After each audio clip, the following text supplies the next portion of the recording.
ये हिंदुओं का राज है तो मेरा जन्म भी हिंदू जाट परिवार में हुआ, फिर मेरे को इन्होंने जेल में क्यों डाल दिया।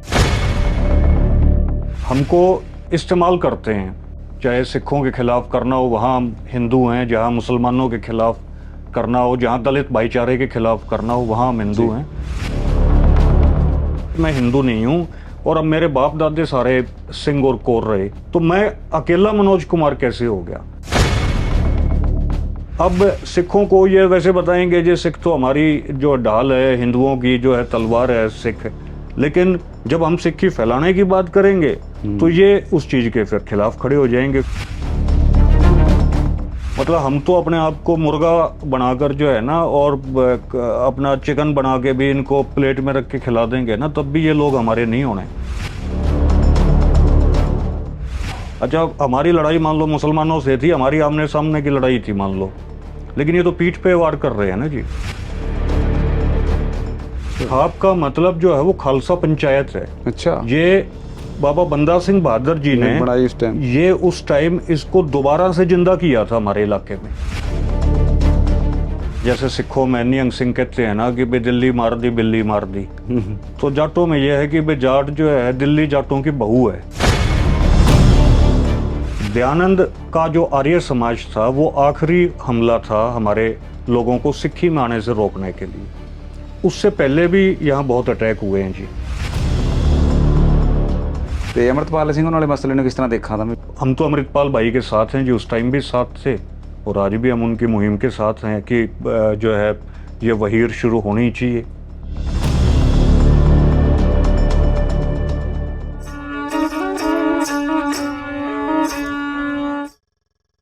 लोहगढ़ का किला दुनिया का सबसे बड़ा किला था, जिहड़ा कि अंबाले के लवै सढौरे के विच बनाया गया था। बहुत बड़ा किला था। ये किला इसी इलाके में क्यों था? इस किले की बहुत सारिया चौंकियां थी, करनाल, दिल्ली, रोहतक, रवाड़ी, सारा हरियाणा जिहड़ा हैगा वो इसके विच आंदा था। जब बाबा बंदा सिंह बहादुर ने पंजाब के विच आके अपने सोनीपत के लवै पिंड के विच श्रीखंडा पिंडा के विच ते अपनी मुहिम शुरू करी, तो वो भी जिहड़ा हैगा ये हरियाणे के इस इलाके में ते हमें अज रोहतक के विच है। जब भी कोई मुहिम शुरू हुआ उस इलाके के विच शुरू होने का सबसे बड़ा कारण हुआ कि उस इलाके के विच लोगों की एक बहुत बड़ी हमायत उस मुहिम में सदा हासिल रहा। सो तां ये मुहिम चली थी। पर फिर समा आया, समा बहुत लंघ गया, 200-300 साल बीत गए तो उस इलाके के विच बहुत सारे बंदे ने यकीन ही नहीं आंदा भी यह जे कारनामे होए, यह जे सूरमे होए और ये उस मुहिम का गढ़ रहा इलाका। रोहतक के विच एक बहुत बड़ा नाम है मनोज सिंह जी धून। वो पहला जिहड़ा हैगा मनोज कुमार हुंदे ते उन्होंने फिर जिहड़ा अपना इतिहास पढ़िया, अपना सारा कुछ पढ़ के देखा भी हमें कौन ते कित्थे ते आए, हमारी जड़ा कित्थे है। सो सारा कुछ बदल गया तो मनोज सिंह धून बन गए मनोज कुमार ते। अज उन्होंने गले सारिया बातें करेंगे इस मुद्दे पर, इतिहास पर, वर्तमान पर और उनकी अपनी ज़िंदगी के सफ़र के ऊपर। भाई जी वाहिगुरू जी का खालसा, श्री वाहिगुरू जी वाहिगुरू की जी की फतेह।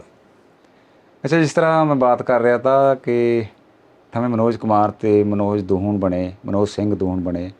सो थोड़ा जो सफ़र के बारे में दसो। वैसे तो थारी बहुत सारी इंटरव्यू हुई बहुत चैनलों पर हमारे चैनल पर कई बंदे नहीं पता होगा शायद, तो कहानी थोड़ी समझाओ मैनू भी किवें थानू पता लग्या भी थमें असल में कौन है, थारा मूल पहला क्या था, अज क्या है? भाई साहब ये था हरियाणा में 2016 में जी जाट रिजर्वेशन मूवमेंट जो है वो चली थी जी। इसमें गवर्नमेंट ने मेरे ऊपर 6 केस लगाए, फिर एक केस और बढ़ा दिया, 7 केस हो गए और मेरे को जेल में डाल दिया। तो मैं रोहतक में सुनारिया जेल में रहा 4.25 साल। जी। वहाँ 2019 में जो है एक बयान आया इसका मोहन भागवत का, और मोहन भागवत आरएसएस का चीफ है। उसका बयान ये आया कि आज 800 साल के बाद इस देश में हिंदुओं का राज कायम हुआ है। वहाँ मेरे को ये बात समझ में आई कि यार 800 साल के बाद हिंदुओं का राज कायम हुआ है तो मुसलमानों का तो राज है नहीं आज इस देश में, ना सिखों का राज है, ना अंग्रेज ईसाइयों का राज है।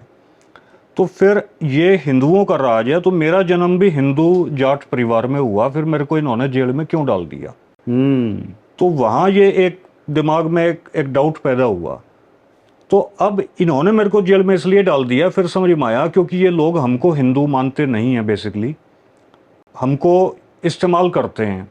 चाहे सिखों के खिलाफ करना हो वहाँ हम हिंदू हैं, जहाँ मुसलमानों के खिलाफ करना हो, जहाँ दलित भाईचारे के खिलाफ करना हो, वहाँ हम हिंदू हैं। बेसिकली हम सिख हैं। क्यों सिख हैं? क्योंकि जैसा आपने बताया कि यहाँ बाबा बंदा सिंह बहादुर जी की भी मूवमेंट इस इलाके में रही, और भी यहाँ बहुत सी ऐसी थां हैं सिख हिस्ट्री से रिलेटेड जो अभी उजागर नहीं हुई हैं, जो अभी प्रकाशित नहीं हुई हैं। तो वहाँ जो है ना, दास ने ये अरदास की कि महाराज जी मेरे को आप जेल से निकालो, क्योंकि मैं ये समझ गया कि भाई मैं हिंदू नहीं हूँ, और अब मेरे बाप दादे सारे सिंह और कौर रहे। जैसे मेरे दादाजी चौधरी इंदर सिंह, फादर मेरे चौधरी सूबे सिंह, नाना जी चौधरी रिसाल सिंह, दादी मेरी राम कौर, और जो है सारा ही परिवार में सिंह और कौर, माता मेरी राज कौर। तो हम तो एंसेस्ट्री हमारी सारी सिंहों की रही है। कौर हमारे पूरे परिवार में सारी, मेरी बुआ ताई सारी कौर हैं। तो मैं अकेला मनोज कुमार कैसे हो गया? फिर मैंने अरदास की महाराज जी के आगे, महाराज जी ने अरदास मेरी सुन ली जी, और मैं 1 महीने में जेल से बाहर आ गया। बाहर आने के बाद फिर मैं जो है, वैसे तो मैंने उसी दिन से ही अपना बढ़ाने शुरू कर दिए थे केस, जिस दिन मैंने अरदास की थी। बाहर आने के बाद जो है फिर मैं सिक्की में आ गया जी। ਜਿਹੜਾ थारा जो सफ़र है सिक्खी का था ना, मतलब कि जद पता लग्या भी थमें असल में कौन है, भी पिछोकड़ थारा सिक्खी वाला था, बाद में थोड़ा जिहा दसेंगे भी जो सारा कुछ बदल गया, किस तरह बंदे बदल गए भी वो अपने मूल ही भुल गए? भाई साहब देखो, ये तो एक बहुत बड़ी कॉन्स्पिरेसी हुई है, और दयानंद सरस्वती जो था ये लास्ट असल्ट था, मतलब आखिरी हमला था हमारी बेल्ट के ऊपर। ऐसा नहीं है कि दयानंद जो है वो पहला हमला था और पहले हमले में ही वो कामयाब हो गया जी। दयानंद का जो आर्य समाज था वो आखिरी हमला था हमारे लोगों को सिक्खी में आने से रोकने के लिए। उससे पहले भी यहाँ बहुत अटैक हुए हैं जी। और आप अभी भी देख लो कि जब पंजाब हरियाणा को पंजाब से अलग किया 1966 में, तो हरियाणा और पंजाब से लगती जितनी भी बेल्ट है ना जी, पूरा बॉर्डर जो हरियाणा पंजाब का है, उस सारे बॉर्डर की जो कॉन्स्टिट्यूंसीज हैं, चाहे लोकसभा की हो चाहे विधानसभा की हो, वो सारी की सारी जो है वो रिजर्व कर रखी हैं। अब रिजर्व सीटें तो होनी चाहिए, मेरा उसमें कोई विरोध नहीं है, लेकिन यूपी हरियाणा बॉर्डर की भी तो एक आध सीट रिजर्व हो। वो पूरी की पूरी हरियाणा पंजाब बॉर्डर की सीटें रिजर्व क्यों हैं? वो इसलिए हैं कि जो पॉलिटिकल इश्यूज हैं ना पंजाब के, वो कहीं हरियाणा में ना आ जाए, तो एक बफर का काम करें। इसी तरीके से ये तो पॉलिटिकल बात है जी। फिर कहीं SYL के नाम के ऊपर लड़वाना, कहीं जो है लैंग्वेज के नाम के ऊपर लड़वाना। और दयानंद जो है उससे पहले भी हमारे इलाके में जो है सिक्खी को रोकने के लिए और भी जो है वो अटैक हुए हैं। तो ये एक लंबी कॉन्स्पिरेसी का हिस्सा है कि जिसकी वजह से हम अपना जो मूल है हमारा वो हमसे बुला दिया गया। ਦਿੱਲੀ में किसान अंदोलन होया, उससे पहला जाट अंदोलन होया है नहीं? जाट अंदोलन के विच भी बहुत इस तरह की चलती रही हैं कि जाटां के पर दोष लाए गए भी इन्होंने ये कराया, बलात्कार, बहुत सारा मसला थानू पता ही है, नैट पर या खबरों के विच आंदा रहा। जद फिर किस तरह की जी मानसिकता एक आम बंदे की है जाटां की दिल्ली के प्रति भी, यार जब उन्होंने उन्होंने पर हमला करते एक तरह का, दिल्ली ने जाटां नू दस्या भी जाट सब तो बड़े दोषी हैं, तो वो सारी चीज़ों किस तरह देखा था? मैं नहीं भाई साहब, बात पता क्या, दिल्ली के प्रति मानसिकता तो हमारी हमेशा से ही संघर्ष की रही है जी। और जैसे सिखों में निहंग सिंह कहते हैं ना कि भाई दिल्ली मार दी बिल्ली मार दी, तो जाटों में यह है कि भाई जाट जो है दिल्ली जाटों की बहू है। मतलब एक जो औरत होती है ना, मतलब वाइफ है जाटों की, तो जाटों में ये कहावत रही है शुरू से ही कि भाई दिल्ली तो जाटों की बहू है। तो इस वजह से दिल्ली के प्रति जाटों की जो मेंटलिटी है ना वो हमेशा ही बागी पने की रही है, और दिल्ली से जाट भी उलट ही चले हैं जी। सर छोटू राम जी देख लो, या जितनी मूवमेंट हमारी रही है वो दिल्ली के उलट ही रही है। और जहाँ तक बात है बदनाम करने की, ये बदनाम तो करते हैं। देखो इन्होंने पहले हमारी ज़मीनों को कब्जाना था, तो ये कहना शुरू किया अब दिल्ली NCR की ज़मीन काफ़ी महंगी होगी, तो यहाँ ज़मीन हमारी कब्जाने के लिए इन्होंने कहा कि भाई जो खाप पंचायतें हैं, ये खाप पंचायतें तो ये तालिबानी हैं। जबकि खाप का जो मतलब है ना, वो खा से तो है खालसा और पैसे है पंचायत। अच्छा। खाप का मतलब जो है वो खालसा पंचायत है। अच्छा। ये बाबा बंदा सिंह बहादुर जी ने बनाई उस टाइम, ये उस टाइम इसको दोबारा से जिंदा किया था हमारे इलाके में। और उनसे पहले महाराजा हर्षवर्धन जो थे ना, उन्होंने इसको फिर से रिवाइव किया था, जैसे बाबा बंदा सिंह बहादुर जी ने खालसा पंचायतों को रिवाइव किया, दोबारा से इनको खड़ा किया। तो ये तो बदनाम जो है ये तो करते ही हैं ये। अच्छा, अब ये क्या कर रहे हैं, मेवों को बदनाम कर रहे हैं, क्योंकि अब दिल्ली एनसीआर की ज़मीन ने कब्जा ली। अब ये एक बना रहे हैं Delhi Mumbai industrial corridor, DMIC। वो कॉरिडोर जो बना रहे हैं ये, उस कॉरिडोर के अंदर अब जो मेव हैं अरावली बेल्ट के, उनकी ज़मीनें जो है उस पे निशाना है। तो अब जो दंगा कराने की साजिश थी मेवात के खिलाफ जी। पिछले साल, वो इसलिए थी, एक तो राजस्थान का इलेक्शन में हिंदू वोट कंसोलिडेट हो जाए और इनको फ़ायदा हो जाए। दूसरा वजह यह थी कि भाई जैसे दिल्ली एनसीआर की ज़मीनें महंगी हो गई हैं, ऐसे ही दिल्ली मुंबई इंडस्ट्रियल कॉरिडोर की वजह से अरावली बेल्ट की ज़मीनें महंगी होंगी, तो उन मेवातियों को भी बदनाम करो कि भाई ये तो आतंकवादी हैं, ये तो 420 हैं, ये तो साइबर ठग हैं। तो इस तरीके से अब उनको भी बदनाम कर रहे हैं। इनकी जो असल लड़ाई है ना, ये इनकी निगाह हमारी ज़मीनों के ऊपर है। ये हमें बदनाम करते हैं, फिर हमारी ज़मीन को छीनना चाह रहे हैं और छीन के कॉरपोरेट को देना चाह रहे हैं। किसान मूवमेंट, जाट रिजर्वेशन मूवमेंट में भी इन्होंने ये कहा कि भाई मुरथल में रेप हुआ है, जाटों ने रेप किया है। जाट जो है वो एक ऐसी कौम है जो जारपने को कभी पसंद नहीं करती, चोरी और जारी। परिवारों में भी हमें यही सिखाया जाता है कि भाई कहीं कोई आदमी मार के आ जाइए, उसमें कोई दिक्कत नहीं है, लेकिन चोरी और जारी में तुम्हारा नाम नहीं आना चाहिए। तो हमारी तो जो कौम है ना जी, हरियाणा का जो कल्चर है, पूरे ही हरियाणा का कल्चर, वो इन चीज़ों के खिलाफ है। तो यहाँ आरोप लगाया जाट मूवमेंट में, और वो एक झूठा आरोप था। वो इसलिए लगाया कि भाई कहीं पंजाब हरियाणा के साथ ना आके खड़ा हो जाए, इसलिए कहा कि भाई पंजाब से जो बहनें आ रही हैं उनके साथ मुरथल में रेप हुआ। लेकिन बाद में वो सारी चीज़ें जो है वो पता लग गई लोगों को। तो ये बदनाम करने की तो जी इनकी पॉलिसी जो है वो शुरू से ही रही है। अब सिखों को भी बदनाम कर रहे हैं, जाटों को भी बदनाम कर रहे हैं, मेवों को भी बदनाम कर रहे हैं। तो मैं अपने बात कर रहे थे अपने के अतवादी दसा किसी ने कुछ नहीं, मैं मेव की बात कर रही। पंजाब के ਵਿੱਚ ਪਿੱਛੇ ਬਹੁਤ ਬੜਾ ਮੁੱਦਾ ਚੱਲਿਆ ਭਾਈ ਅਮਰਤਪਾਲ ਸਿੰਘ ਨਾਲਾ ਤੇ ਬਹੁਤ ਕੁਝ ਹੋਇਆ, ਤੁਹਾਨੂੰ ਪਤਾ ਹੀ ਹੈ। ਤੇ ਕਿਸ ਤਰ੍ਹਾਂ ਦੇਖਾਂ ਤਾਂ ਮੈਂ ਸਾਰੇ ਕਾਸੇ ਨੂੰ, ਮੈਂ ਨਾ ਇੱਕ ਦਿਨ ਖਬਰ ਵੀ ਸਾਰਿਆਂ ਨੇ ਪੜ੍ਹੀ ਆਪਾਂ ਨੇ, ਔਰ ਇਹ ਨੂੰਹ ਦੇ ਵਿੱਚ ਥਾਣੇ ਨੂੰ ਅੱਗ ਲਾਈ, ਹਮਲਾ ਕਰਿਆ, ਪੁਲਿਸ ਵਾਲਿਆਂ ਵੀ ਮਾਰਤੇ, ਪੁਲਿਸ ਦੀਆਂ ਗੱਡੀਆਂ ਫੂਕਤੀਆਂ, ਪਰ ਇਸ ਤਰ੍ਹਾਂ ਦਾ ਕੋਈ ਕੇਸ ਦਰਜ ਨਹੀਂ ਹੋਇਆ ਹੈਗਾ। ਤੇ अमृतपाल सिंह वाले मसले ने किस तरह देखा था, मैं NSA लगी है जी, और सारा नहीं अभी भाई साहब देखो, जैसे कावड़ जो लेके आ रहे हैं ये, तो कावड़िए भी अभी बहुत वीडियोस आई हैं कावड़ियों की, वो पुलिस की गाड़ियां फूक रहे हैं, वो थाने में भी घुसे हुए हैं, वो मतलब कि लड़कियों जो बहनें हैं उनको भी वो छेड़खानी कर रहे हैं और हैं कावड़िए। तो उनके ऊपर तो कुछ नहीं लग रहा, उनके ऊपर कोई मुकदमे ही दर्ज नहीं हो रहे, NSA की तो बात ही छोड़ दीजिए।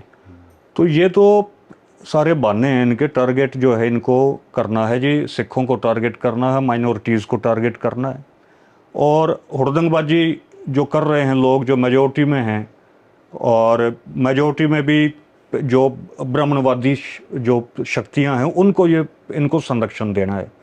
तो अमृतपाल भाई की जो है वो मूवमेंट जो थी वो ये थी कि भाई पंजाब से नशा ख़त्म करना है, अमृत छकाने की लहर शुरू करनी है। और वो लहर जो है वो हरियाणा में भी आनी थी, वो लहर वेस्ट यूपी में भी जानी थी, वो राजस्थान में भी जानी थी। तो उस लहर को नुकसान इन्होंने पहुंचाया, और बाकी तो इन्होंने ये बहाने किए। तो हम तो अमृतपाल भाई के साथ हैं जी, उस टाइम भी साथ थे और आज भी हम उनकी मुहिम के साथ हैं कि जो है ये वहीर शुरू होनी चाहिए, जो है नशा छूटे जी पंजाब का, हरियाणा में भी जो है लोगों को समझ में आए। और हरियाणा के लोग तो पसंद भी काफ़ी करते हैं अमृतपाल भाई को, उस मूवमेंट को पसंद करते हैं जी। मैनू ना एक पहला मैं बात कर रहा था कि वो बड़ी हैरान करा बात कि जे ਆਪਾਂ बात करते रहा कि गुरु तेग बहादुर साहब ने ਸੀਸ दिया है नहीं अपने जनेऊ ਜਿਹੜਾ ਹੈਗਾ ਬੰਦਾ ਆਪਣੇ औरंगजेब कहे करते थे भी वो जनेऊ तरा के इन्ना ਤਾਂ रोटी खांदा था जो भी है। जिस किले के सामने गुरु साहब ने अपनी शहादत दी, जद उन्होंने कई निशान उसे किले पर झुलिया जिस वास्ते उन्होंने सारा कुछ कराया, तो उत्थे ही बंदे ने विरोध में पूरा मीडिया पूरा स्टेट ये दसदा रहा भी खालिस्तान का झंडा झूल गया। तो लगता नहीं भी कमाल किस तरह चीज़ां पैदा कर रहे हैं। भाई साहब ये मिस्ट्री जो है ना ये हमें भी समझ में नहीं आई। मतलब जो इनका फ़ायदा कर रहा है उसका ये नुकसान कर रहे हैं। वीटी राजशेखर ने है ना एक किताब लिखी है भाई साहब, वो एक मैगजीन चलाया करते दलित वॉइस, तो बेंगलुरु बेस्ड वो रहे, तो उन्होंने 25 साल वो मैगजीन चलाई दलित वॉइस। उन्होंने किताब लिखी है caste a nation within the nation. अब शुरू में जब उस किताब को मैंने पढ़ा ना, मेरे को वो थोड़ा सा अटपटी लगी उसकी बात, लेकिन फिर वो बात मेरी समझ में भी आई। 2005 में मैंने वो किताब पढ़ी थी। उसमें उन्होंने लिखा कि जो जाति है ना, वही इस देश में एक नेशन है, और इस बात को ब्राह्मण जो है वो शिद्दत के साथ समझता है। अब जैसे विनेश फोगाट है, इसको जो है इस देश की सरकार ने जो है वो एक तरीके से हरवाया है। वहाँ उसका कोई सपोर्ट नहीं किया। पूरी दुनिया के जो दूसरे खिलाड़ी हैं वो ये कह रहे हैं जी इसको कम से कम सिल्वर तो दिलवाओ, आप जो है रूल्स में तब्दीली करो। रात को 10:30 बजे मैं उसकी कुश्ती देख के सोया हूँ जी, सुबह उठ के देखा तो उसका वजन बढ़ गया। 3 कुश्तियाँ उसकी एक दिन में हुई हैं, फिर उसका वजन बढ़ गया। तो ये है कि अब मेडल तो देश के लिए आता ना भाई, विनेश अगर गोल्ड जीतती तो वो देश के लिए जीतती, लेकिन इनके लिए देश जो है ना वो तो इनकी अपनी जाति है, इनके लिए देश तो इनकी अपनी जमात है। तो इनकी जमात और इनकी जाति सुरक्षित रहनी चाहिए। देश बेशक भाड़ में जाए, देश के लिए मेडल आए चाहे ना आए। इसी तरीके से आपने कहा ना कि भाई इन्होंने सिखों ने तो इनके लिए लड़ाई लड़ी है, तो ये उस लड़ाई को नहीं रिकग्नाइज करेंगे। ये तो इसी चीज को रिकग्नाइज करेंगे कि भाई इनके मंदिरों में चढ़ावा ज्यादा चढ़ता रहे, इनको फायदा जो है वो ज्यादा होता रहे। वो इनका जो इनकी बिरादरी है, जो इनकी कास्ट है, वही इनका देश है। और अपने देश के लिए ये बहुत ज़्यादा जो है वो सुलझे हुए हैं, अपने देश के लिए बहुत ज़्यादा जागरूक हैं ये लोग। और इस वजह से सिख इनको अपने दुश्मन इसलिए नज़र आते हैं क्योंकि सिक्खी फैलेगी तो इनकी दुकानदारी बंद हो जाएगी, सिक्खी फैलेगी तो इनके चढ़ावे बंद हो जाएंगे, सिक्खी फैलेगी तो पाखंड जो है वो ख़त्म हो जाएगा जी। और ये नहीं चाहते कि पाखंड ख़त्म हो, ये तो चाहते हैं कि पाखंड फैले, अशिक्षा फैले, क्योंकि जितनी अशिक्षा फैलेगी, जितना पाखंड फैलेगा, उतना ही ये बैठे बिठाए खाएंगे जी। तो सिक्खी जो है वो एक ऐसा फिनोमिना है जो आखिर में जाकर अंत तो गतवा इनको ख़त्म करता है। ये यूज़ तो करेंगे जी, अब जैसे जाटों का यूज़ तो कर लिया इन्होंने। अब सिखों को ये वैसे बताएंगे जी सिख तो हमारी जो ढाल है, हिंदुओं की जो है तलवार है सिख, लेकिन जब हम सिक्खी फैलाने की बात करेंगे तो ये उस चीज़ के फिर खिलाफ खड़े हो जाएंगे। फिर ये कहेंगे नहीं जी सिक्खी तो नया धर्म है। अब गुरु नानक देव जी ने जो पुराने जो 500 1000 साल पुराने जो साध थे, उन सब को हराया सिद्ध गोष्ठ में। तो वो तो 1000 साल पुराने जो सिद्ध थे उनको हराया गुरु नानक देव जी ने। तो नए पुराने की बात नहीं है।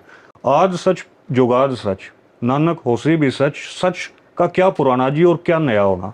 लेकिन फिर ये कहेंगे नहीं जी सिक्खी तो नया धर्म है, ये तो 600 साल हुए हैं जी, 500 साल हुए हैं, फिर ऐसी बात करेंगे। अदरवाइज जब हम सिक्खी फैलाने की बात करेंगे तो अदरवाइज जो है ये कहेंगे सिख तो हमारी ढाल है। तो ये तो है मतलब कि जो इनके लिए काम करेगा ना जी, ये जहाँ इनको फ़ायदा हो वहाँ काम अपना निकाल देंगे, बाद में ये जो है उसको फेंक देंगे। ये तो इनकी शुरू से ही पॉलिसी है।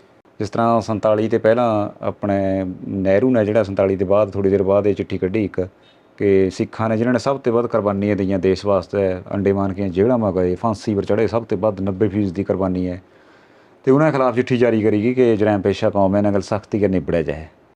हाँ जी, वो बर्दाश्त नहीं करेगा। वो भाई साहब कमज़ोर लोग कमज़ोर करना चाहेगा लोगों को, क्योंकि कमज़ोर करेगा तभी उनका एक्सप्लॉयटेशन हो सकता है। और सिख एक मजबूत कौम है, सिखी विचारधारा एक मजबूत विचारधारा है। इस वजह से ये चाहते हैं कि भाई इस देश में तो जो है बस लोगों को खाने को मिलता रहे और इतना ही लोग रहें कि भाई जिंदा रहें बस। तो सिख जो है इनका मुकाबला कर सकते हैं। तो इस वजह से ये इन्होंने सबसे पहले ही काम ये किया कि भाई सिखों को इन्होंने जराइम पेशा कौम घोषित किया। और जो है ये तो आज भी हमको जो है जराइम पेशा ही मानते हैं जी। इनकी तो आज भी यही विचारधारा है और यही रहेगी। ਬਹੁਤ ਸਾਰੇ ਡੇਰੇ ਵੀ ਜਿਹੜਾ ਹੈਗਾ ਇਹੀ ਕੰਮ ਕਰ ਰਹੇ ਆ, ਜਿਸ ਤਰ੍ਹਾਂ ਥਵੇਂ ਕਹਿ ਰਹੇ ਆ ਵੀ ਸਿੱਖੀ ਕੇ ਜਿਹੜਾ ਹੈਗਾ ਇੱਕ मतलब कि उल्ट उन्होंने अपना चलाया वा डेराबाद चल रहा। हरियाणा में बहुत सारे डेरे हैं, वो पहले बातें कर रहे थे डेरिया को किस तरह देखा था। भाई साहब देखो, श्री गुरु ग्रंथ साहिब जी महाराज को इस स्वरूप में आने के लिए इससे पहले 10 जन्म लेने पड़े थे। गुरु नानक देव जी से लेकर गुरु गोविंद सिंह जी महाराज तक, और फिर इस स्वरूप में महाराज जी आए शब्द स्वरूप में। तो जो आदमी जो है ना वो गाइड कर रहा है शरीर में। आप एक चीज़ और देखें, एक एग्जांपल और भी है। जैसे कोई गाड़ी है, उस गाड़ी को कोई ड्राइवर चला रहा है, फिर वो गाड़ी थोड़ी और ऑटोमेटिक होगी, फिर उसमें ड्राइवर के लिए थोड़ा काम और सौखा हो गया। फिर एक गाड़ी ऐसी आ जाती है, उसका एक ऐसा मॉडल आ जाता है जिसमें ड्राइवर की ज़रूरत ही नहीं है, तो वो सबसे बढ़िया मॉडल माना जाएगा। तो श्री गुरु ग्रंथ साहिब जी महाराज जो है वो आज हमारे जो है सिख कौम के हमारे कमांडर इन चीफ हैं, वो हमारे गुरु हैं जी, और वो ड्राइविंग सीट के ऊपर हैं, वो हमारे मतलब हमें गाइड करने वाले हैं।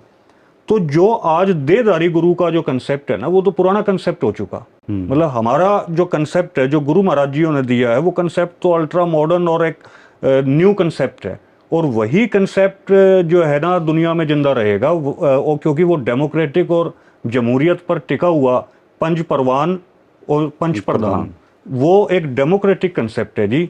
जहां अकेला आदमी प्रधान हो गया कलयुग में आज के समय में, वहां तो आप मान के ही चलो कि भ्रष्टाचार होना ही होना है।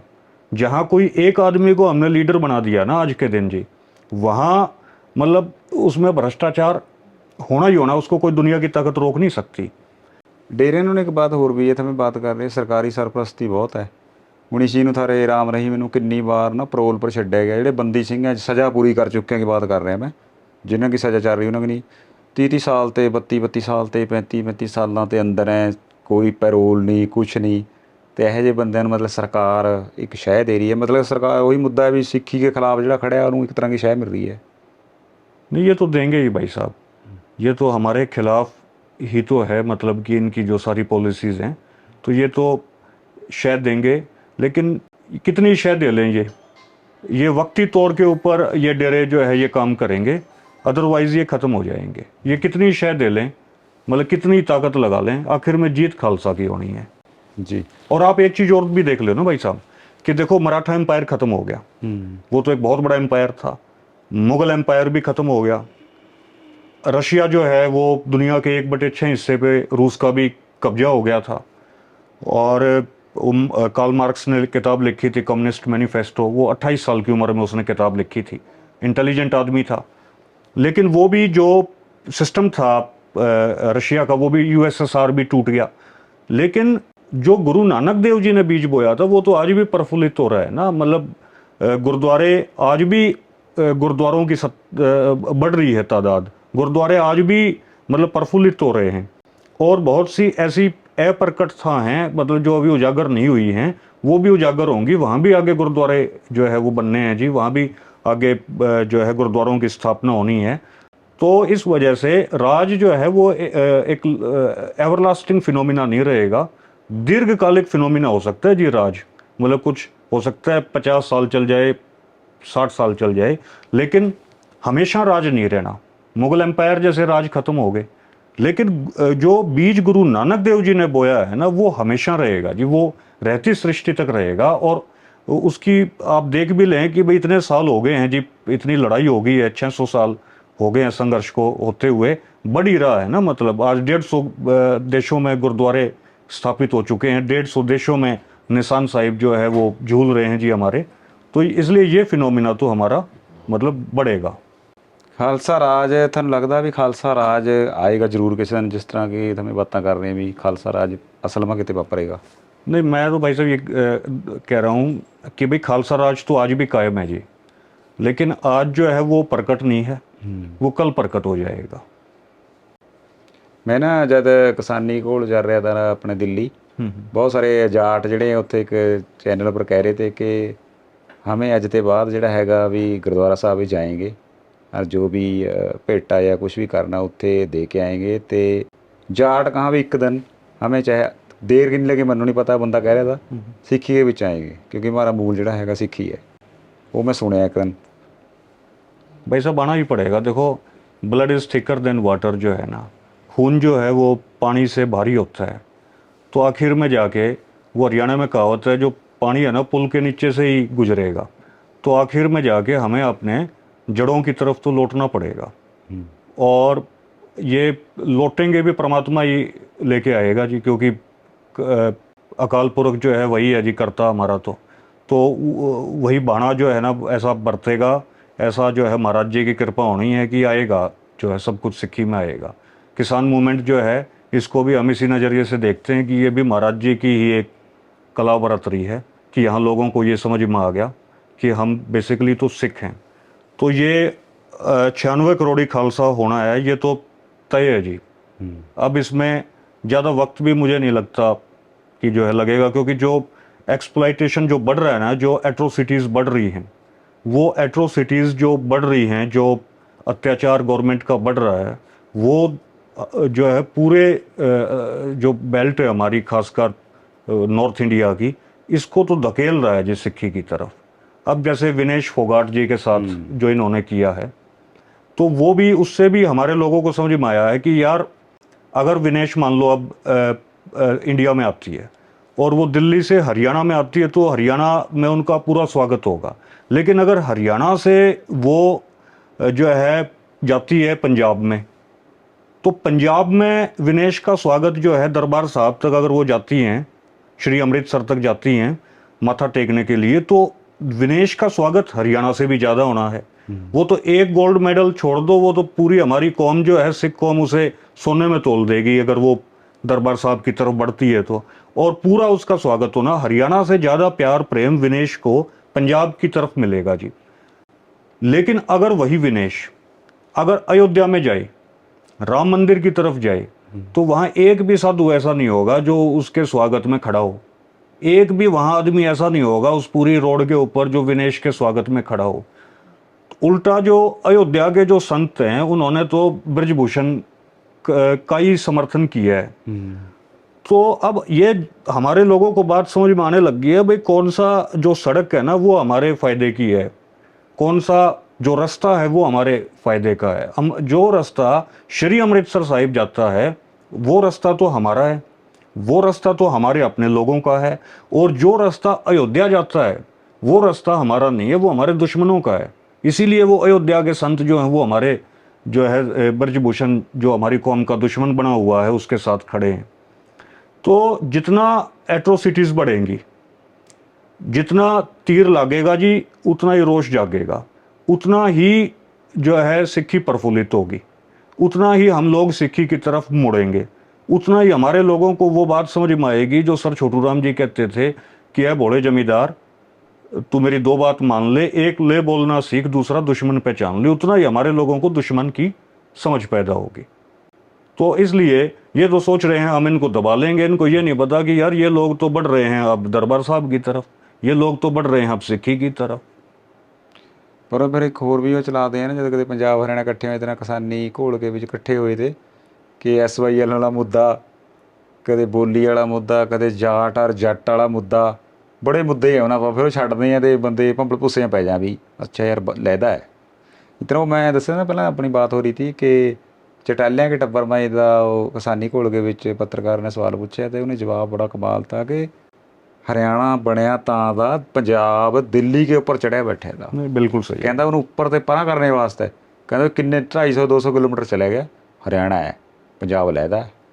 कहता उन्होंने बहुत बड़ी खेड बरताई। भाई साहब देखो, इनके पास तो बहुत मुद्दे हैं, जैसे आपने कहा भी SYL भी मुद्दा है और भी दुनिया भर के मुद्दे। हमारे पास तो एक ही मुद्दा है ना, हमारे पास तो एक ही मुद्दा है जो सर छोटू राम जी कह के गए थे, भाई दोस्त की पहचान कर लो, दुश्मन की पहचान कर लो। दुश्मन की पहचान हमारे लोगों को हो चुकी है, भाई ब्राह्मणवाद हमारा दुश्मन है। दोस्त की पहचान भी हमें होगी है कि भाई सिक्खी हमारा मूल धर्म है। तो इसलिए हमारे पास तो ज़्यादा मुद्दे नहीं, हम तो दो ही मुद्दों पर खेल के कामयाब हो जाएंगे। और अब हमारे लोगों को है ना रोज समझ में आ रही है कि भाई ये हरियाणा पंजाब का क्यों बंटवारा हुआ, पंजाब को क्यों तोड़ा गया। आज भी हम गए थे, जैसे जाट स्कूल में हम गए, जो पुराना जाट हीरोज मेमोरियल स्कूल है, जो कैसल हॉल है 1938 में बना हुआ, आपने देखा। उसमें सर सिकंदर हयात खान जो है वो उस बिल्डिंग का उद्घाटन कर रहे जी हैं। जी। और उस बीज की जो नींव रख रहे हैं वो सरदार सुंदर सिंह मजीठिया जी रख रहे हैं। और फिर सर छोटू राम जी की डेथ हुई तो भरतपुर के जो महाराजा थे वो जो है उनकी डेथ के बाद जो वहाँ समाध बनी है सर छोटू राम जी की, उसकी नींव का पत्थर जो है भरतपुर नरेश रख रहे हैं। तो माने वहाँ भरतपुर भी इकट्ठा हो गया, वहाँ लाहौर से आके सर सिकंदर हयात जी भी इकट्ठे हो गए, वहाँ अमृतसर से आके सरदार सुंदर सिंह मजीठिया जी भी आ गए, वहाँ रोहतक से सर छोटू राम जी भी आ गए। तो ये हमारी जो ताकत रही है ना जी, इस ताकत से ये लोग घबराते हैं। इस ताकत को तोड़ने के लिए इन्होंने 47 में पंजाब को तोड़ा, 1966 में इन्होंने हरियाणा को पंजाब से अलग किया, और आज भी ये हरियाणा पंजाब को अलग अलग इश्यूज पे लड़वाने की कोशिश कर रहे हैं। लेकिन वही बात है जी, काट की हांडी बार बार नहीं चढ़ती। लोगों को समझ में आ गया है कि ये हमें लड़वाने की कोशिश कर रहे हैं, और ये इनकी जो लड़वाने की पॉलिसी थी ना, ये हमने फेल भी कर दी। अभी ये मेवात में दंगा करवाना चाह रहे थे जी पिछले साल, वो मेवात में दंगा भी जो है हरियाणा के लोगों ने नहीं होने दिया। तो अब लोग धीरे धीरे जो है ना इनकी बातें समझ रहे हैं, और रोज समझ रहे हैं। ये सोच रहे हैं ये कामयाब हो रहे हैं, ये सोच रहे हैं भाई एक विनेश को मेडल इन्होंने नहीं लेने दिया तो ये कामयाब हो गए। इनको ये नहीं पता कि भाई एक मेडल जो है ना वो तुमने लेने तो नहीं दिया, लेकिन ये जागृति पूरी कौम के अंदर आ चुकी है, पूरे हरियाणा के अंदर, पूरे राजस्थान के अंदर, पूरे वेस्ट उत्तर प्रदेश के अंदर ये जागृति आई। और ये जो जागृति आई है इसकी जो निष्पत्ति होनी है, इसका जो एंड होना है, वो आखिर में यही होगा कि सारे खालसा सजेंगे। तो इस वजह से जी इनकी सारी पॉलिसीज जो है ये कुछ भी कर लें, मैं तो यही देख रहा हूँ जी, दास तो यही देख रहा है कि भाई सिक्खी जो है वो प्रफुल्लित हो रही है, और सिक्खी में आकर ही हम लोग जो है कामयाब होंगे। लड़ाई इसी प्लेटफॉर्म से लड़ी जाएगी। 84 ਵਾਪਰਿਆ ਦਿੱਲੀ में बहुत बड़ा कतलेआम होया ਤੇ ਕੋਈ ਸਜ਼ਾ ਨਹੀਂ ਹੋਈ। ਕਮਾਲ ਨਹੀਂ ਹੈਗਾ ਕਿ ਜਿਹੜੇ ਮਤਲਬ ਕਿ ਦੋਸ਼ੀ ਤੇ ਉਹਨਾਂ ਸਰਕਾਰ ਕੇ ਵਿੱਚ ਬੈਠੇ ਤੇ ਅੱਜ ਵੀ ਬੜੀਆਂ ਅਹੁਦਿਆਂ ਪਰ ਹੈ। ਤੇ ਰਾਜੀਵ ਗਾਂधी ਨੇ ਕਿਹਾ था कि बड़ा दरख्त गिरा था धरती हिल रही है। किस तरह लगा सारा कुछ देख के सुन के कि वही एक मतलब कि मानसिकता जी उसमें तो निकला सारा कुछ। हाँ जी, देखो मानसिकता तो इनकी बड़ी जहरीली है। अभी भी जो अपनी विनेश बहन है उसके ऊपर उसकी हार पे खुश हैं ये लोग। बिल्कुल। तो इसी तरीके से बड़ा दरख्त गिरा तो वो धरती हिली है, वो भी इनके जो है दिमाग में बातें थी। तो ये तो हमारी कौम से दुश्मनी रखते ही हैं जी, लेकिन हम लोग नहीं पहचान रहे। मतलब हम तो अपने आप को मुर्गा बनाकर जो है ना, और अपना चिकन बना के भी इनको प्लेट में रख के खिला देंगे ना, तब भी ये लोग हमारे नहीं होने। अच्छा, हमारी लड़ाई मान लो मुसलमानों से थी, हमारी आमने सामने की लड़ाई थी मान लो, लेकिन ये तो पीठ पे वार कर रहे हैं ना जी। तो पीठ पे वार करना तो गलत है ना भाई। कुश्ती का खेल है भाई, आमने सामने लड़ो। ये क्या मतलब हुआ कि उसका रात को तो जो है वेट उसका ठीक था, सुबह उठा तो उसका 100 ग्राम वेट बढ़ गया। अच्छा, उस पर कोई स्टैंड भी नहीं ले रहे। तो ये लोग जो है भाई साहब, ये तो हमारे खुले हुए दुश्मन हैं। हमारी कौम इस चीज़ को कब समझेगी, असल बात वो है। ਤੁਹਾਨੂੰ ਲੱਗਾ ਵੀ ਕਿੰਨਾ ਕੁ ਸਮਾਂ ਲੱਗ ਸका ਇਹ ਸਾਰੀ ਕਾਸੀ में ਜਿਹੜੀ ਸਮਝਣ ਵਾਲੀ ਬਾਤ ਹੈ। ਜਿਸ ਤਰ੍ਹਾਂ ਜਾਟ ਅੰਦੋਲਨ ਜਾਂ ਕਿਸਾਨੀ ਅੰਦੋਲਨ ਦੇ ਵਿੱਚ ਬਹੁਤ ਲੋਕਾਂ ਨੂੰ ਪਤਾ ਲੱਗਿਆ ਕਿ ਵੀ ਸਿੱਖੀ ਕਿਆ ਚੀਜ਼ ਹੈ, ਗੁਰਦੁਆਰਾ ਸਾਹਿਬ ਕਿਆ ਚੀਜ਼ ਹੈ, ਬਹੁਤ ਸਾਰੀ ਚੀਜ਼ਾਂ ਦਾ ਤੁਹਾਨੂੰ ਲੱਗਾ ਵੀ ਕਿੰਨਾ ਕੁ ਸਮਾਂ ਲੱਗ ਸका ਇਹਨਾਂ ਸਾਰੀਆਂ ਚੀਜ਼ਾਂ ਨੂੰ ਇੱਕ ਤਰ੍ਹਾਂ ਜਾਗਣੇ ਜਾਂ ਪੁਰਾਣੇ ਮੂਲ ਪੁਰਾਣੇ ਜਿਸ ਤਰ੍ਹਾਂ ਬਾਬਾ ਬੰਦਾ ਸਿੰਘ ਦੇ ਸਮੇਂ ਹਰਿਆਣਾ ਸਾਰਾ ਇੱਕ ਸਿੱਖੀ ਦਾ ਧੁਰਾ ਤਾ, ਕੇਂਦਰ ਤਾ। ਉਹ ਵਿੱਚ ਨੂੰ ਜਿਹੜਾ 200-300 ਸਾਲ ਦਾ ਸਮਾਂ ਲੰਘਿਆ, ਸਵਾਮੀ ਆਪਣੇ ਕਿਸੇ ਕਿਆ ਨਾਮ ਲੈਤੇ ਸਮੇਂ ਕਿਹੜਾ ਦਯਾਨੰਦ ਉਹਨਾਂ ਨੇ ਆ ਕੇ ਫਿਰ ਸਾਰੀ खेड़ जी कि बाजी पलटी। दोबारा किस तरह फिर उत्थे पहुँच सका? भाई साहब, मोदी मरता मरता सारी चीज़ें समझा देगा। मतलब मोदी जो है, अब जो इसका राज आया है अभी, ये राज खत्म होते होते ये सारी बातें सभी को समझा के जाएगा। ठीक है ना भाई साहब? तो इसमें इतना टाइम और मान लो आप, ज़्यादा से ज़्यादा 5 साल में पूरा एक क्षेत्र हमारा जाग जाएगा। 5 साल में सारा उलट फेर होना है। ये जब जो है सारा जगह के ही जाएगा। मोदी ने यही पैदा हुआ था, यही ठेका लेके पैदा हुआ था कि आप जो है मरते मरते सबको जगह के जाएंगे जी। तो इसमें तो ज़्यादा से ज़्यादा मैं ये देख रहा हूँ कि जी 5 साल और इसमें मैक्सिमम 5 साल भी पूरे नहीं पकड़ेगा, लेकिन 5 साल मान लो आप। मतलब एक वो भी है ना, जितना सिक्खी के कहा जब बाण लग गया तो फिर उस जगह भी जिन्ने कर रहे हैं उन्होंने लोगों को समझ आ रही है। बिल्कुल आ रही है जी। पर पहला तो मतलब कि ना पंजाब वाले लोगों का हरियाणा लगे तो बहुत हरियाणा के बंदे भी पंजाब में हो रहा है। हूँ तो हरियाणा वाले भी वही काम होने लग गया पंजाब में हो रहा। जितना ये चल रहा ਜਿਹੜਾ ਫੁਗਾਟ ਵਾਲਾ। हाँ, पहले ही वो समझ नहीं थे जी। पहले मतलब कि क्योंकि ये है ना कि भाई अपने ऊपर जब चीज़ें हंडाता है ना आदमी, तब उसको ज़्यादा महसूस होता है। अब जो है इनको समझ में आने लग गया है हमारे लोगों को कि भाई अब जैसे हमारे तो जी जाट आरक्षण में 20 भाई शहीद हुए हैं, पंजाब में तो 4 लाख नौजवान शहीद हुए हैं। तो लेकिन वो 20 से ही समझ गए कि भाई देखो उनको कितना दर्द हुआ होगा। और जो अत्याचार अब जो आंगा ये कर रहे हैं हमारे लोगों के खिलाफ, तो पंजाब के खिलाफ इन्होंने कितना मतलब कि किया। जा हरियाणा को ये कंट्रोल इसलिए करना चाह रहे हैं, अमित शाह का ये बयान आया था कि भाई हरियाणा हमारे काबू में आ गया ना, तो फिर हम पंजाब को भी कंट्रोल करना हमारे लिए आसानी हो जाएगी। क्योंकि पंजाब जो है वो हरियाणा से होकर ही दिल्ली में आया है ना जी, किसान मूवमेंट में। तो ये एक नया फिनोमिना बन गया इनके लिए कि यार पंजाब तो कभी भी उठ के दिल्ली आ सकता है और हरियाणा उनकी मदद करेगा। तो इसलिए हरियाणा में ऐसी गवर्नमेंट होनी चाहिए जो एंटी पंजाब गवर्नमेंट हो। इसलिए अब हरियाणा में जो इलेक्शन होना है अक्टूबर में, वो भी एक जो है ना मार्के का इलेक्शन होगा, क्योंकि उसमें बीजेपी ये चाहेगी, अमित शाह ये चाहेगा कि भाई हरियाणा उसके पास आ जाए, जिससे वो पंजाब पे कंट्रोल कर सके। वो अपने तुम्हें कह रहे भी तो है। हरियाणा को एंटीथीसिस बनाकर पंजाब की ये काम कर रहे हैं। ਪਹਿਲਾਂ ਮੇਰਾ ਖਿਆਲ ਹੈ ਬੰਸੀ ਲਾਲ ਕੇ ਟਾਈਮ ਇਹਨਾਂ ਨੇ ਤੇਲਗੂ ਲਾਗੂ ਕਰ ਦਿੱਤੀ ਉਰੇ ਦੂਸਰੀ ਬੋਲੀ, हाँ जी, हाँ जी। ਜਦ ਕਿ ਪੰਜਾਬੀ ਦੀ। ਮਤਲਬ ਕਿੰਨਾ ਇੱਕ ਪੰਜਾਬ ਨੂੰ ਉਹ ਕਰਨੇ ਵਾਸਤੇ, ਲੋਕਾਂ ਨੂੰ ਦੂਰ ਕਰਨੇ ਵਾਸਤੇ ਤੇਲਗੂ ਲਾਗੂ ਕਰਦੀ ਹਰਿਆਣੇ के ਵਿੱਚ। अच्छा भाई साहब, 47 के बाद अगर आप देखोगे ना जो सेंसस है, वो हमारी ये जो बेल्ट है ना, रोहतक सोनीपत झज्जर मतलब ओल्ड रोहतक जिसको बोलते हैं, पूरे पंजाब में सबसे ज्यादा पंजाबी इसी क्षेत्र में प्रफुल्लित हो रही थी। अच्छा। मतलब ये स्टैटिस्टिक्स है कि मतलब इतना लुधियाना जलंधर मतलब जो पंजाबी बेल्ट है ना, वहां भी इतना पंजाबी नहीं सीख रहे थे लोग जितना हमारी इस बेल्ट में पंजाबी सीख रहे थे। तो कहने का मतलब ये है कि हमारे लोग तो पंजाब की तरफ हमारा शुरू से ही रुझान रहा, मतलब उस लैंग्वेज को भी सीखने की इच्छा रही हमारी। ਇਹਨਾਂ ਨੇ ਫਿਰ ਸਾਰਾ ਕੁਝ ਉਹ ਮਤਲਬ ਕਿ ਪਲਟ ਕੇ ਹਿੰਦੀ, ਹੁਣ ਹਰਿਆਣਵੀ ਬੋਲੀ ਹੈ ਜਿਹੜੀ। तो पंजाबी प्रफुल्लित हो रही थी जी यहाँ पे, फिर ये तेलुगु इसको ले आए जी, तेलुगु को। तो मतलब ये देखो ना कितना हमारे खिलाफ उलट काम कर रहे हैं।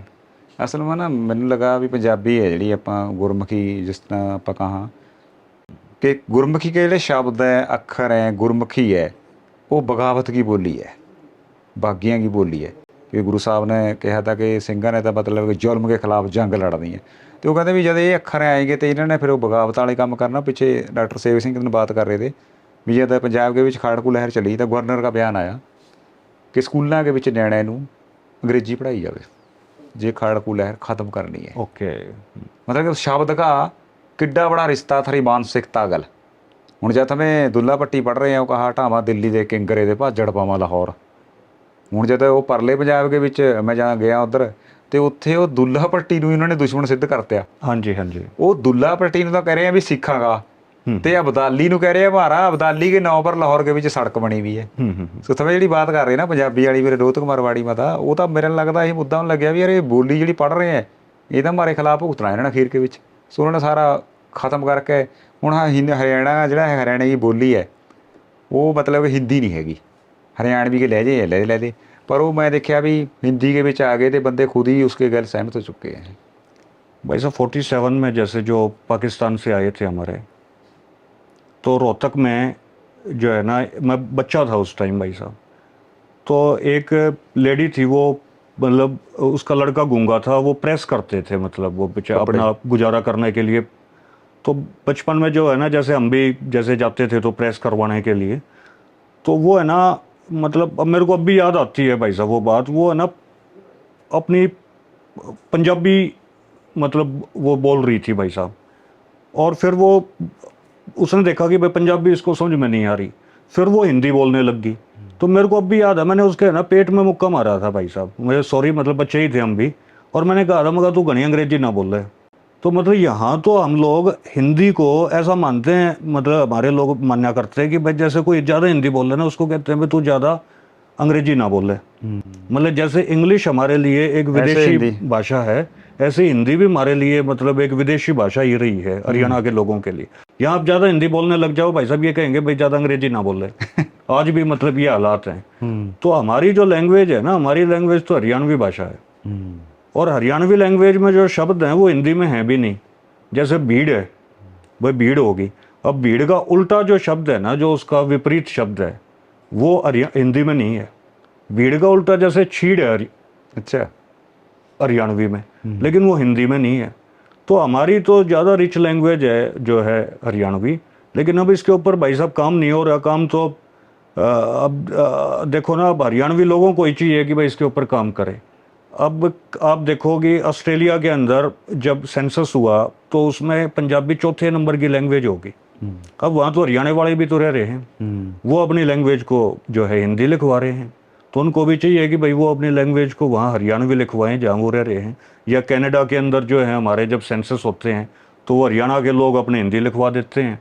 मतलब मेंटलिटी जो है ना, इन्होंने हमारी भाई साहब काफ़ी कुछ बदली है, लेकिन फिर भी महाराज जी की कृपा से चलो अब काफ़ी सोझी आई है, अब समझ रहे हैं लोग। तो हिंदी हमारी लैंग्वेज नहीं है। हिंदी तो हिंदी और उर्दू ये तो हमारी लैंग्वेज ही नहीं है। ये पाकिस्तान वाले उर्दू से परेशान है, जो पाकिस्तान पंजाब वाले हैं, वो कह रहे हैं जी हम तो दो चीज़ों से परेशान हैं। एक तो हम इस उर्दू से परेशान हैं, दूसरा हम परेशान हैं जो अफगानिस्तान के हीरोज़ को हमारे हीरोज़ बना के पंजाब में ये पेश कर रहे हैं अब्दाली को। बोले हमारे हीरो जो है महाराजा रंजीत सिंह हैं, हमारे हीरो जो हैं वो दुल्ला भट्टी हैं, हमारे हीरो सर छोटू राम जी हैं, हमारे हीरो गुरु गोविंद सिंह जी महाराज हैं। ये हमको अब्दाली का पाठ पढ़ा रहे हैं। तो पाकिस्तान में भी ये प्रॉब्लम है, वहाँ उर्दू से परेशान हैं लोग। और यहाँ जो है अब भाई साहब इस हिंदी को एक तरीके से इस तरीके से प्रोजेक्शन दी जा रही है और दूसरी भाषाओं को दबाया जा रहा है। तो हरियाणवी तो अपनी लैंग्वेज है हरियाणवी की। हरियाणा का कल्चर भी अलग है। जैसे गांव गुआंड और गोत में हम यहाँ शादी नहीं करते।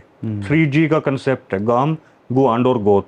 माने अपने गांव में शादी नहीं हो सकती क्योंकि अपने गांव की जितनी बहन बेटियां हैं वो सारी हमारी बहनें हैं। गुआंड में पड़ोसी गांव में शादी नहीं होगी, पड़ोसी गांव की भी जो लड़कियां हैं वो हमारी बहनें हैं। तीसरा, अपने गोत में शादी नहीं होगी। जैसे मेरा गोत दुअन है तो मैं दुअन गोत में नहीं शादी कर सकता।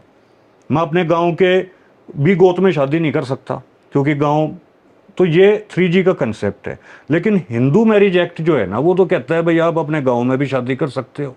हिंदू मैरिज एक्ट ये कहता है कि आप अपने गोत में भी शादी कर सकते हो, आप अपने गुआंड में भी शादी कर सकते हो। तो अब हिंदू मैरिज एक्ट के खिलाफ हमारी लड़ाई है। और मैं तो कहता हूँ खापों को कि भाई हिंदू मैरिज एक्ट को आप जलाना शुरू करो, क्योंकि ये हिंदू मैरिज एक्ट हम पे साउथ इंडिया के ब्राह्मणों ने थोप रखा है। ये हमारा एक्ट नहीं है। हमारा तो मैरिज एक्ट अलग होना चाहिए जो हरियाणवी परंपराओं के ऊपर आधारित हो। तो हमारा हिंदू मैरिज एक्ट से भी लेना देना नहीं है जी। और हमारी लैंग्वेज अलग है। हमारी हरियाणवी जो लैंग्वेज है उसके अंदर अलग अलग डायलैक्ट्स हैं।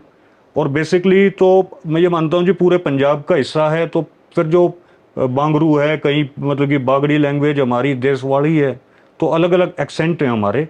तो ये मान लो कि वो यूनाइटेड एक महापंजाब की ही बोलियां हैं वो। और हमारी जो बोलियां हैं इनकी जो एक लिपि है वो हमारी लिपि जो है गुरमुखी होनी चाहिए। और जैसे ही हमें सोझी आई थी, जैसे हमें समझ आई थी, हमने गुरमुखी को जो है सबसे ज़्यादा भी लिखना पढ़ना शुरू कर दिया था। जैसे मैंने आपको बताया कि भाई सेंसस के अंदर 47 के बाद पंजाब गुरमुखी हमारे ही एरिया में सबसे ज़्यादा लोग पढ़ रहे थे। मेरे फादर गुरमुखी मतलब लिखते पढ़ते हैं जी। तो मेरे जो नाना जी थे वो गुरमुखी जानते थे, वो उर्दू भी जानते थे, गुरमुखी भी जानते थे।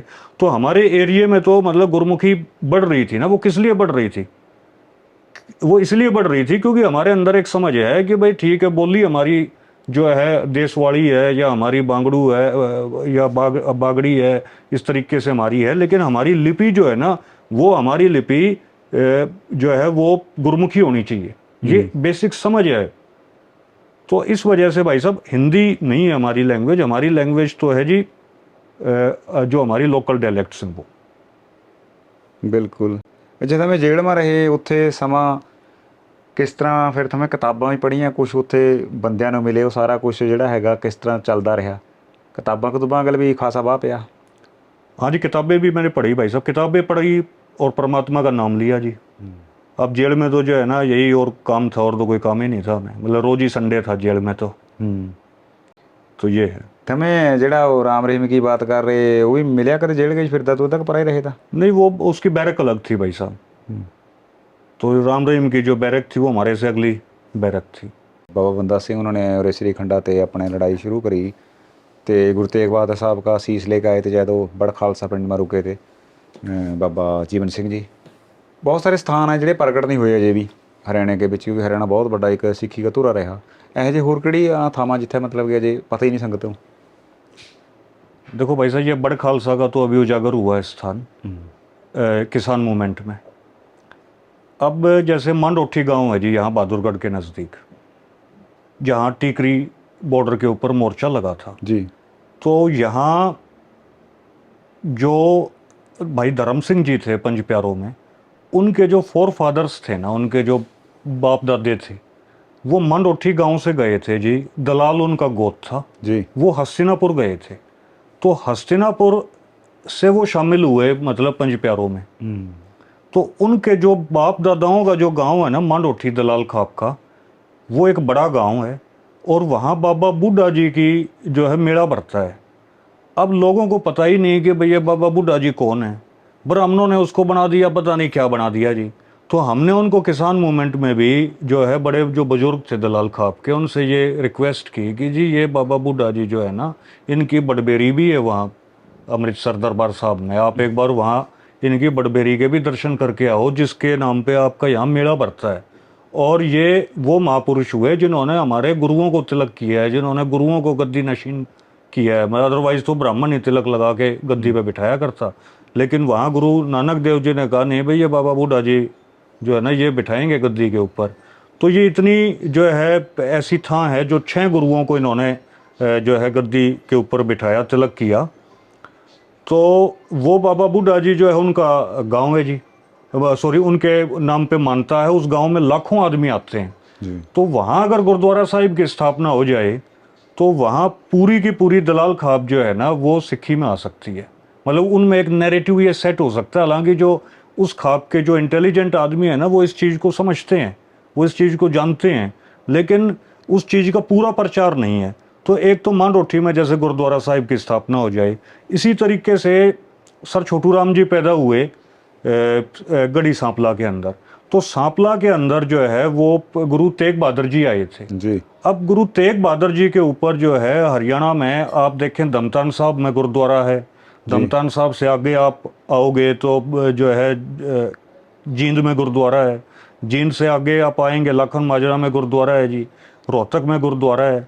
लेकिन रोहतक से लेके और दिल्ली तक कोई गुरुद्वारा नहीं है, इस रोड के ऊपर ही कोई गुरुद्वारा नहीं है। तो यहाँ ऐतिहासिक स्थान है गुरु तेग बहादुर जी का। और सांपला एक ऐसी स्ट्रेटजिक लोकेशन पे लोकेट हो चुका है आज कि जहाँ से झज्जर भी इक्वल डिस्टेंस के ऊपर है, रोहतक भी इक्वल डिस्टेंस पर है, दिल्ली भी इक्वल डिस्टेंस पे है। तो ये एक ऐसी जगह बन गई है जी, सोनीपत भी इक्वल डिस्टेंस के ऊपर है, कि यहाँ अगर गुरुद्वारा साहिब की स्थापना होती है ना तो यहाँ एक बहुत बड़ा सेंटर बन जाएगा प्रचार का हमारी बेल्ट में। अच्छा, इसी तरीके से जो गुरुद्वारे इन्होंने हमारे जिन गुरुद्वारों का नुकसान किया, जैसे 84 में होंद चिल्लर जगह है बहुत बड़ा जो है रिवाड़ी के नज़दीक जी, तो वहाँ दोबारा से गुरुद्वारा साहिब की स्थापना होनी चाहिए। क्योंकि जहाँ इन्होंने हमें पीछे हटाने की कोशिश की है तो हम उस लड़ाई को अधूरी नहीं छोड़ेंगे। तो वहाँ जितना इन्होंने जितना गुरुद्वारे का हमारा नुकसान किया था, तो उससे बड़ा गुरुद्वारा बनाने का संकल्प जो है वो सिखों का होना चाहिए, वो हमारी कौम का होना चाहिए जी। तो जहाँ इन्होंने हमारे गुरुद्वारे का नुकसान किया वहाँ भी हम गुरुद्वारा बनाएं जी। और जहाँ जैसे मनरोठी और जो बड़े गांव हैं वहाँ भी गुरुद्वारे होने चाहिए।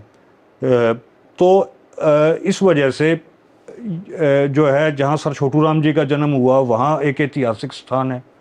फिर जो है मनरोठी में ऐतिहासिक स्थान है जी बाबा बूढ़ा जी का, मतलब वहाँ बनाया जाए गुरुद्वारा तो एक बहुत मेला भरता है जी वहाँ पर। और इसी तरीके से होंद चिल्लर, तो और भी धीरे धीरे जो है सारी चीज़ें उजागर हो रही हैं। एक गुहाना में एक भाई ने मेरे को बताया कि उनके परिवार में वो जो है ना उनके बाप दादाओं को महाराजा रंजीत सिंह ने तलवार दी थी। मतलब इस तरीके से भी है, लोगों के पास जो है खालसा राज की निशानियां घरों में रखी हुई हैं, वो भी धीरे धीरे उजागर हो जाएंगे जी जैसे जैसे प्रचार बढ़ेगा। अच्छा, आज़ादी की लहर के ਵਿੱਚ ਸਮੇਂ मोहनदास करमचंद गांधी और हो ਸਾਰੇ ਕਾਸੇ ਨੂੰ ਕਿਸ ਤਰ੍ਹਾਂ ਦੇਖਾਂ ਉਹਨਾਂ ਦੀ ਜਿਹੜੀ ਸਾਰੀ ਕਾਰਵਾਈ ਕਿ ਉਹਨਾਂ ਨੇ ਇਹ ਵੀ ਕਿਹਾ ਤਾਂ ਇੱਕ ਵਾਰੀ ਵੀ ਗੁਰੂ ਗੋਬਿੰਦ ਸਿੰਘ ਜਿਹੜੇ ਭੁੱਲੜ ਦੇਸ਼ ਭਗਤ ਤੇ गांधी के जे बहुत सारे बयान है ਜਿਹੜੇ मतलब कि सिखी ਜਿਹੜੀ विचारधारा के खिलाफ है। भाई साहब देखो, वो तो गांधी तो हमारे खिलाफ था ही, लेकिन गांधी से एक चीज़ हमको सीखने की ज़रूरत है जो बड़ी मार्के की चीज़ है, और वो हम लोग भूल गए, लेकिन गांधी के रेफरेंस से हम लोग उस चीज़ को उठा सकते हैं जी आज के दिन। जी। गांधी ने जो है 1920 में एक आंदोलन शुरू किया, असहयोग आंदोलन। असहयोग आंदोलन में गांधी ने कहा कि जो वकील है ना वो तो अपनी वकालत को छोड़ दें, स्कूल सरकारी स्कूल छोड़ दें, और सरकारी जो मुलाजिम है ना वो सरकारी नौकरी छोड़ दें, तो मैं 1 साल में इस देश को आज़ाद करवा दूंगा। और असहयोग आंदोलन का ना एक बहुत बड़ा टेम्पू बन गया, एक बहुत बड़ा मोमेंटम बन गया, मूवमेंट बन गया वो पूरे देश जी में। जी। लेकिन चोरा चोरी कांड हुआ, एक जगह के ऊपर चोरा चोरी थाना था, उसके अंदर जो है वो आंदोलनकारी घुस गए, उन्होंने थाने में आग लगा दी, उसमें कुछ पुलिसकर्मी भी मारे गए और थाने का भी नुकसान हुआ। उसी रात जो है गांधी ने इस मूवमेंट को वापस ले लिया। तो पूरे जो क्रांतिकारी थे उनके अंदर एक बात ये गई कि यार इतना अच्छा मोमेंटम बन गया था, इतना बढ़िया आंदोलन बन गया था गांधी का, कि हम तो 1 साल में आज़ाद हो ही जाते, तो गांधी ने फिर इस बने बनाए आंदोलन को क्यों वापस ले लिया। ये एक हिस्ट्री में सवाल पैदा हो गया तारीख में कि भाई गांधी ने एक बने बनाए आंदोलन को, एक बने बनाए टेम्पू को, मूवमेंट को क्यों वापस ले लिया। तो इस सवाल को जो टैकल किया है ना, वो टैकल किया, इस सवाल को डील किया विपिन चंद्रा ने। जी। विपिन चंद्रा ने एक किताब लिखी, इंडियाज फ्रीडम स्ट्रगल। उस किताब को जितने भी जो होते हैं ना आईएएस की जो तैयारी करते हैं उनको पढ़ाया जाता है, ट्रेनिंग के दौरान भी और ट्रेनिंग से पहले भी इस किताब को पढ़ना जरूरी होता है, क्योंकि इस किताब को पढ़ के ये समझ में आ जाता है कि भाई कैसे किसी आंदोलन को टैकल किया जाता है। क्योंकि जितने भी आंदोलन है ना जी, वो आंदोलन जो सरकारी मशीनरी है ना, वो वायलेंट मूवमेंट को तो काउंटर करने के लिए है, जैसे पुलिस है, फौज है, और जो है कोर्ट्स हैं, ये इस हथियार है इनके पास, वो इस चीज़ के ऊपर तो हैं कि कैसे वायलेंट मूवमेंट को काउंटर हम काबू में करें। लेकिन नॉन वायलेंट मूवमेंट अगर खड़ी हो जाए तो फिर पुलिस क्या करेगी, फिर फौज क्या करेगी, फिर कोर्ट क्या करेंगे। तो जो गांधी ने जो मूवमेंट था ना भाई साहब, वो वापस ले लिया चोरा चोरी के बाद। तो पूरे देश में ये सवाल पैदा हुआ भाई इसने वापस क्यों ले लिया, जब एक चला हुआ मूवमेंट इसने वापस ले लिया। तो विपिन चंद्रा ने इसी सवाल को टैकल करने के लिए किताब लिखी कि गांधी ने मूवमेंट को क्यों वापस लिया, इंडियाज फ्रीडम स्ट्रगल। 1500 लोगों का इंटरव्यू लेकर उसने ये किताब लिखी। उसमें उस किताब में उसने ये लिखा है कि भाई ये बात ठीक है कि भाई मूवमेंट बन गया था, ये बात ठीक है कि टेम्पू बन गया था, लेकिन गांधी के जो अपने लोग थे ना, जो अपने उसके कैडर के लोग थे गांधी के जी। वो पीछे हट गए थे। क्योंकि गांधी का जो शुरुआती कैडर था ना वो बनियों का था, तो बनियों को पहले उसने कंसोलिडेट किया, बनियों को बेस बनाया, उसके बाद वो आगे बढ़ा। तो अब जब चोरा चोरी कांड हुआ, जब हिंसा हुई, तो वो सारे बनिए छोड़ के भाग गए गांधी को। तो वहां उसने लिखा भाई गांधी का जो अपना कैडर था ना, वो कैडर तो गांधी को छोड़ गया था। तो गांधी एक बात समझता था कि भाई चले हुए मूवमेंट को मत देखो, आप उसकी मीडिया में हाइप मत देखो, उसका मोमेंटम मत देखो, आप ये देखो कि कैडर आपके साथ है या नहीं है। उसने कैडर को बढ़ाने पे जोर दिया।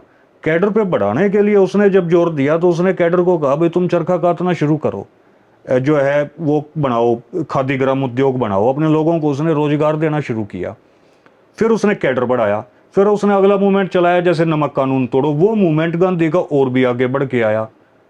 उसके बाद गांधी ने 1942 में नारा दे दिया करो या मरो का। वो गांधी जो चल रहा था ना, वो कैडर के ऊपर चल रहा था भाई साहब। और हमारे लोग जो है ना, वो कैडर बेस्ड आंदोलन नहीं खड़ा करते, हम जल्दी कर जाते हैं। हम लोग देखते हैं कि यार भीड़ बहुत ज़्यादा हो गई है हमारे हक में, तो जो है फिर तो हमारी जीत ही जीत हो गई है। लेकिन ये नहीं पता कि ये भीड़ जो आज खड़ी है, ये भीड़ कल नहीं खड़ी होनी। ये भीड़ जो आज तुम्हारे हक में आ गई है, ये भीड़ तो भाग जाएगी जिस दिन जो है पुलिस की लाठियां पड़ी या ज़्यादा एट्रोसिटीज स्टेट ने करनी शुरू कर दी। तो कैडर खड़ा करना पड़ेगा। तो गांधी का जोर जो था ना, वो कैडर बेस्ड मूवमेंट खड़ा करने पर था। और गांधी ने जैसे खादी ग्राम उद्योग बनाए, तो हमारे पास सिखों के पास कैडर खड़ा करने का जो इंस्टीट्यूशंस हैं ना, वो दुनिया में सबसे ताकतवर हमारे पास हैं। जैसे जो गुरुद्वारा साहिब हैं जितने भी, ये सारे गुरुद्वारा साहिब जो हैं, सभी गुरुद्वारा साहिब कैडर को खड़ा करने के लिए सबसे कारगर साबित हो सकते हैं। और फिर जो है सेंटर्स बनाए जाएं जहां नाम जपा जाए, कोई राजनीति की ज़्यादा बातें ना हो वहाँ पर, और वहाँ नाम जप के दिमाग को शांत करके जो है कैडर को खड़ा किया जाए। तो हमें कैडर बेस्ड लड़ाई लड़नी पड़ेगी जी। और उसमें हमें गांधी से ये सीख, और इस चीज को हमारे गुरु महाराज जी जानते थे। गुरु नानक देव जी ने कोई जल्दी नहीं की थी।